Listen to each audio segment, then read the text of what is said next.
Black hole क्या है और कैसे बनता है? क्या होगा अगर पृथ्वी को ब्लैक होल अपने अंदर खींच ले? ऐसा भयानक होगा नज़ारा। ब्लैक होल में गिर जाएं तो क्या होगा? इस दुर्लभ आकाश गंगा ने सूरज में 300 अरब गुना बड़े ब्लैक होल को जन्म दिया। जाने वैज्ञानिकों का अनुमान। मैं आज बात करूंगी ब्लैक होल के बारे में। ये कैसे बनता है, ये कितने बड़े होते हैं, कितने प्रकार के होते हैं और इनका पता कैसे लगाया जा सकता है। ब्लैक होल के अंदर क्या है, आज मैं इन सभी चीज़ों के बारे में बात करूंगी, तो वीडियो के अंत तक बने रहें। ब्लैक होल अंतरिक्ष में मौजूद एक ऐसा स्थान है जहां गुरुत्वाकर्षण यानी ग्रेविटेशनल फोर्स जो है बहुत ज़्यादा होती है। इतनी ज़्यादा कि वहां से लाइट भी बाहर नहीं निकल सकती, यानी प्रकाश भी बाहर नहीं निकल सकता। ब्लैक होल में गुरुत्वाकर्षण इतना शक्तिशाली होता है कि यदि कोई तारा, ग्रह या अंतरिक्ष यान इसके नज़दीक आता है तो वह उसे अपने अंदर खींच लेता है और एक पुट्टी की तरह संकुचित कर देता है। इस प्रक्रिया को स्पेगेटिफिकेशन के नाम से जाना जाता है। ब्लैक होल में प्रकाश को पूरी तरह से अवशोषित कर लिया जाता है, इसलिए इसे देख पाना संभव नहीं है। ब्लैक होल अदृश्य होते हैं, जिन्हें विशेष टूल्स के साथ यानी टेलीस्कोप के जरिए खोजा जा सकता है। ये विशेष टूल्स दिखाते हैं कि ब्लैक होल के सबसे नजदीक तारे कैसे दूसरे तारों की अपेक्षा अलग से कार्य कर रहे हैं। अब जानते हैं कि ब्लैक होल होते कितने बड़े हैं। देखो, वैज्ञानिकों के अनुसार ब्लैक होल बड़े और छोटे दोनों आकार में होते हैं। ये एक परमाणु के आकार जितने छोटे भी हो सकते हैं, लेकिन इनका द्रव्यमान एक विशाल पर्वत जितना हो सकता है। द्रव्यमान मतलब मास का मतलब है किसी वस्तु में पदार्थ की मात्रा, स्टफ की मात्रा। ब्लैक होल का एक अन्य प्रकार है जिसे स्टेलर या तारकीय ब्लैक होल कहा जाता है। इसका द्रव्यमान सूर्य के द्रव्यमान से 15 से 20 गुना अधिक हो सकता है। हमारी पृथ्वी की आकाश गंगा गैलेक्सी जो है, जिसे मिल्की वे के नाम से जाना जाता है, में ऐसे अनेक तारकीय ब्लैक होल मौजूद हैं। सबसे बड़े ब्लैक होल को विशालकाय सुपरमैसिव ब्लैक होल के नाम से जाना जाता है। इन ब्लैक होल का द्रव्यमान एक साथ 10 लाख सूर्यों के द्रव्यमान से कहीं अधिक होता है। वैज्ञानिकों के इस बात के सबूत मिले हैं कि प्रत्येक बड़ी आकाशगंगा के केंद्र में एक विशालकाय ब्लैक होल होता ही है। अब ये ब्लैक होल कितने प्रकार के होते हैं? देखो, इनको हम 4 श्रेणियों में बांट सकते हैं। पहला तारकीय ब्लैक होल, जिसे इंग्लिश में बोलते हैं स्टेलर। दूसरा मध्यवर्ती ब्लैक होल यानी इंटरमीडिएट। विशालकाय ब्लैक होल यानी सुपरमैसिव। सूक्ष्म रूपी ब्लैक होल यानी मिनिएचर। अब ब्लैक होल बनता कैसे है? देखो, ये 2 शब्दों का योग है, ब्लैक और होल। चलिए ब्लैक से शुरू करते हैं। एक ब्लैक होल को ब्लैक इसलिए कहा जाता है क्योंकि इसके गुरुत्वाकर्षण से कुछ भी बचकर नहीं निकल सकता, यहाँ तक कि प्रकाश भी नहीं। यहाँ तक कि मास जो इसका होगा जितना ज्यादा, उतनी ज्यादा ग्रेविटेशन जो है वहां होगी। भले ही प्रकाश तेज गति से यात्रा करता हो, लेकिन ब्लैक होल के आगे इसका कोई मुकाबला नहीं है। अब जानते हैं होल क्यों कहा जाता है। असल में ब्लैक होल के लिए होल शब्द थोड़ा गुमराह करने वाला जरूर हो सकता है, क्योंकि ये प्रकाश उत्पन्न नहीं करते। ये ब्लैक होल कभी खाली भी नहीं होता। वास्तव में इसमें एक सिंगल पॉइंट के अंदर ही सारा मैटर होता है। इस पॉइंट को सिंगुलैरिटी के नाम से जाना जाता है। वैज्ञानिकों के अनुसार छोटे ब्लैक होल का निर्माण ब्रह्मांड बनने की शुरुआत के साथ ही हो गया था। अब देखना ये है कि तारकीय ब्लैक होल तब बनते हैं जब किसी बड़े तारे का केंद्र अपने आप में ढह जाता है और अत्यधिक ग्रेविटेशन के कारण बड़े तारे अपने ईंधन को बहुत तेजी से दहन करते हैं और इनके केंद्र को अधिक गर्म और सघन बना देते हैं।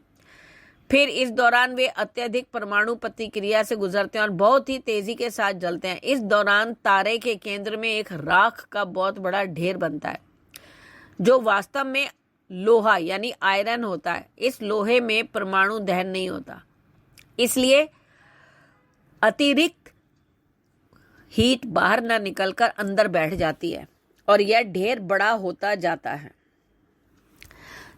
तब इस तारे में दो तरह के फोर्स मौजूद होते हैं जो एक दूसरे के खिलाफ लड़ रहे होते हैं। एक बल जलने के कारण ईंधन से आता है तो दूसरा सिकुड़ने से बचाने का प्रयास करता है, और दूसरा बल लोहे के गुरुत्वाकर्षण का होता है जो सब कुछ अंदर खींच रहा है। इस दौरान तारे के केंद्र को पकड़ने रखने का दबाव बना रहता है और ग्रेविटेशन बढ़ता जाता है और दबाव कमोवेश वहीं रहता है। अंत में क्या होता है, ग्रेविटेशनल फोर्स जीत जाती है और सब कुछ ढहने लगता है। तो इस तरह से यहाँ पर उत्पन्न जो होते हैं दो चीजें, वो है एक सुपरनोवा जो काफी बचा स्टाफ एक बिंदु से संघनित होता है जिसे सिंगुलैरिटी बोलते हैं। ये ब्लैक होल तारे से बनता है, इसलिए इन्हें स्टेलर भी कहा जाता है। ब्लैक होल का पता कैसे लगाया जाता है?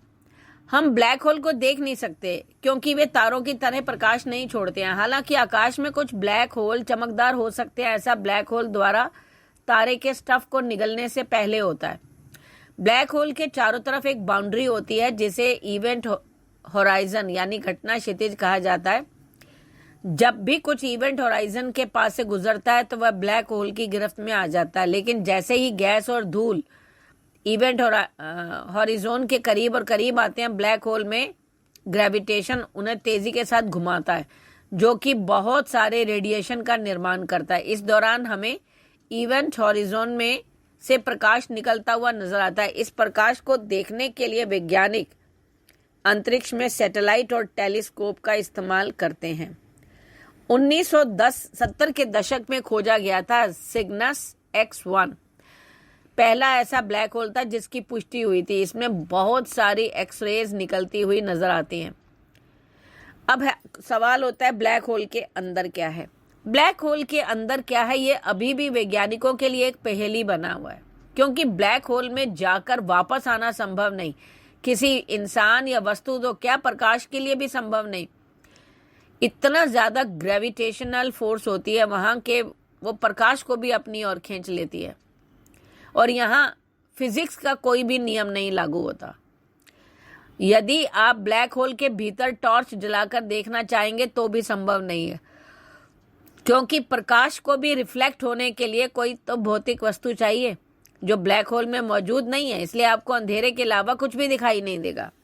अब आप ब्लैक होल के नजदीक जाएंगे तो पहले चरण में आप इसे इवेंट होरिजन को पार कर जाएंगे। इस दौरान ग्रेविटेशन के कारण आपकी घड़ी धीमी चलने लगेगी, लेकिन इसके अलावा आपको कुछ खास अनुभव नहीं होगा, और आप वहां से नजदीकी स्पेस स्टेशन में संपर्क करने के लिए सिग्नल भेजना चाहेंगे ना, तो स्पेस स्टेशन में मौजूद अंतरिक्ष यात्री आपका सिग्नल प्राप्त नहीं कर पाएंगे। उन्हें यह सिग्नल रेड शिफ्टेड नजर आएगा। अब ब्रह्मांड में कितने ब्लैक होल हैं? देखो, ब्रह्मांड में कितने ब्लैक होल हैं इसका सटीक जवाब देना तो मुमकिन नहीं है, लेकिन एक अध्ययन में लगाए गए अनुमान के अनुसार 40 अरब ब्लैक होल देखने योग्य ब्रह्मांड में मौजूद हैं। बाप रे, यह तो बहुत बहुत बड़ी संख्या है। यह देखने योग्य ब्रह्मांड 93 अरब प्रकाश में वर्ष में फैला हुआ है, तो आप अंदाजा लगा सकते हैं कि ब्रह्मांड में कितने ब्लैक होल मौजूद होंगे। अब ब्लैक होल की आवाज कैसी है? अमेरिका के अंतरिक्ष अनुसंधान नासा द्वारा ब्लैक होल की आवाज रिकॉर्ड की गई। इस आवाज को सुपरसोनिक साउंड क्वालिटी के साथ सुनने पर इसकी विशालता और भयावता का अंदाजा लगाया जा सकता है। इससे आने वाली आवाज हैरान करने वाली और बेहद डरावनी है। एक स्टडी में ब्लैक होल में गूंजने वाली 8 प्रकार की नई आवाजों का पता लगाया गया। इन आवाजों को ब्लैक होल बायरनीज का नाम दिया गया है। ब्लैक होल में इको करने वाले ब्लैक होल सिस्टम को भी पहचान की गई है। वैज्ञानिकों का मानना है कि इन आवाज के जरिए आकाश गंगा के विकास में ब्लैक होल की भूमिका के बारे में पता लगाया जा सकता है।